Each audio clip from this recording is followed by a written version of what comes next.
একটি sodium ion, একটি chloride ion বিপরীত চার্জ একে অপরকে আকর্ষণ করে।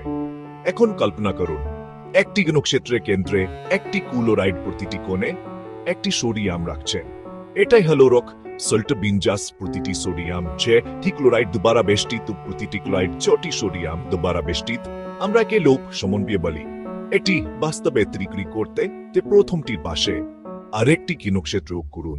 আয়নগুলি পর্যায়ে ক্রমে সাজানো থা কেপটিটি তলেহনাত্মক হেনাত্মককে আকর্ষণ করে সবদিকে এভাবে পুনরাবৃত্তি করতে থা কোলেক একটি বিশাল 3D ল্যাটিস তৈরি হয়। এক এরকম ঘনক্ষেত্র দিয়ে এতত্রি একটি স্ফটিকের স্থিতিশীলতা আসে শক্তিশালী আয়নিক আচ্ছা থেকে বোম একটি কর্ণকোট বিন্যাস শক্তিকে সর্বনিম্ন করে।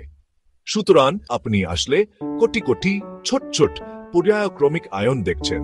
হ্যাঁ, একটি ঘনক্ষেত্রাকার গ্রিডে আবদ্ধ।